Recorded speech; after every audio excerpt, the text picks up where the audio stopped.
ونصلی علی رسولہ الکریم وعلی آلہ الطیبین الطاہرین و اصحابہ الاکرمین اجمعین۔ ایک بہت اہم غفلت مسلم معاشرے میں پائی جاتی ہے کہ نمازوں میں جو سب سے اہم ترین نماز ہے جمعہ کی نماز ہے، اور لوگ اس کا تک صحیح معنوں میں اہتمام نہیں کرتے ہیں۔ بڑی محرومی کی بات ہے۔ روایتوں میں آتا ہے کہ جمعہ کا دن عید الاضحیٰ عید الفطر سے بھی افضل ہے، کیونکہ جمعہ کے دن کی جو عظمتیں ہیں، اس کی جو خاص فضیلتیں ہیں، اور جمعہ کے دن کی جو برکتیں ہیں وہ محتاج بیان نہیں ہیں۔ تو جمعہ کے دن کا اہتمام کرنا چاہیے، صحیح مسائل سے واقف ہو کر پورے اہتمام کے ساتھ جمعہ کی نماز پڑھنا چاہیے۔ ایک بہت بڑی بے احتیاطی جو جمعہ کی نماز کے سلسلے میں دیکھی جاتی ہے وہ یہ ہے کہ لوگ جمعہ کی نماز کے لیے آتے ہیں، جہاں جگہ مل جائے وہاں بیٹھنے کے بجائے دوسرے لوگوں کی گردنیں پھلانگ کر آگے بڑھنے کی کوشش کرتے ہیں، اور جا کر دیکھتے ہیں کہ دو آدمیوں کے درمیان میں کشادہ جگہ نہیں ہے تو درمیان میں گھس کر بیٹھنے کی کوشش کرتے ہیں۔ یہ عمل شریعت اسلامیہ میں سخت ناپسندیدہ ہے، اور حضور نبی کریم صلی اللہ علیہ وسلم نے سختی کے ساتھ اسے منع فرمایا ہے۔ احادیث پاک میں آیا ہے کہ اگر کوئی جمعہ کی نماز کے لیے آنے والا لوگوں کی گردنیں پھلانگے یا زبردستی درمیان میں جہاں جگہ نہ ہو زبردستی بیٹھنے کی کوشش کر کے دوسرے لوگوں کو تکلیف میں مبتلا کرے، تو اس کے لیے جمعہ کی نماز کا جو خصوصی ثواب ہے وہ ثواب اس کے لیے ثابت نہیں ہوتا، وہ جمعہ کے ثواب سے محروم ہو جاتا ہے۔ یہ مضمون متعدد حدیثوں میں آیا ہے اور بڑے اہتمام کے ساتھ یہ مضمون بیان ہوا ہے۔ آپ دیکھے ہوں گے کبھی ایسا ہوتا ہے کہ دو آدمیوں کے درمیان آ کر بعد میں آنے والا آدمی بیٹھنے کی کوشش کرتا ہے۔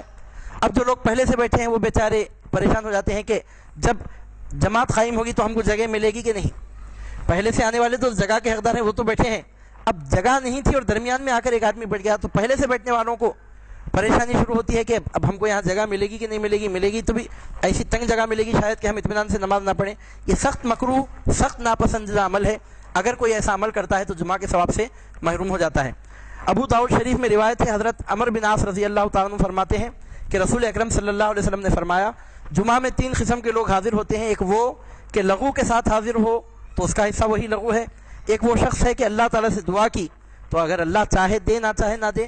اور ایک وہ کہ سکوت و انصات کے ساتھ حاضر ہو، کسی مسلمان کی گردن نہ پھلانگے، کسی کو ایذا نہ دے، تو اس کے لیے جمعہ کفارہ ہے آئندہ جمعہ اور 3 دن زیادہ تک کے لیے، او کما قال صلی اللہ علیہ وسلم۔ ابو داؤد شریف کی روایت ہے جس کو حضرت سیدنا عمر بن عاص رضی اللہ تعالیٰ نے روایت کیا ہے۔ اس حدیث میں حضور نبی کریم صلی اللہ علیہ وسلم نے جمعہ کا ثواب بیان کیا ہے۔ جمعہ کی نماز ادا کرنے والوں کے لیے بشارت دی ہے کہ جو جمعہ کی نماز پڑھتا ہے تو جمعہ کی نماز اس کے لیے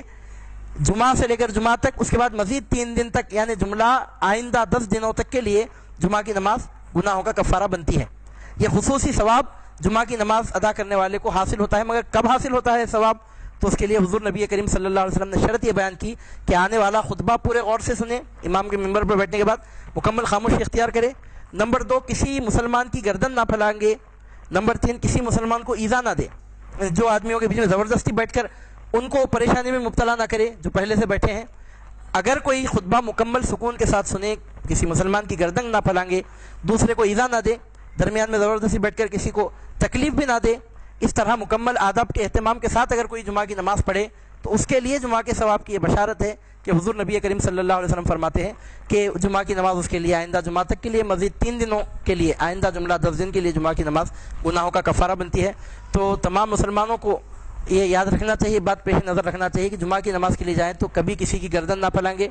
اور مسجد میں جا کر زبردستی 2 آدمیوں کے بیچ میں جگہ ہو کہ نہ ہو زبردستی درمیان میں داخل ہو کر بیٹھنے کی کوشش نہ کریں۔ اگر ایسا کریں گے تو معاذ اللہ جمعہ کے ثواب سے محروم ہو جانے کا اندیشہ ہے۔ ہم جمعہ کی نماز اس لیے پڑھتے ہیں کہ اللہ تعالیٰ کی رضا حاصل ہو، ثواب حاصل ہو، تو ہم کو چاہیے کہ آداب شریعت کا پورا لحاظ رکھیں، حضور صلی اللہ علیہ وسلم کی تعلیمات مبارکہ پر مکمل طور پر عمل کریں۔ تو یاد رہے کہ کبھی بھی جمعہ کی نماز کے لیے جانے والا نہ تو کسی کی گردن پھلانگے، نہ 2 آدمیوں کے درمیان زبردستی بیٹھنے کی کوشش کرے۔ اللہ تعالیٰ سے دعا ہے کہ پروردگار عالم آپ کو ہم کو شریعت کے احکام کا مکمل علم حاصل کرنے کی توفیق عطا فرمائے، حضور نبی کریم صلی اللہ علیہ وسلم کی تعلیمات مبارکہ پر صحیح معنوں میں عمل پیرا ہو کر اللہ اس کے رسول کی رضا و خوشنودی حاصل کرنے کی توفیق عطا فرمائے۔ وآخر دعوانا ان الحمد للہ رب العالمین۔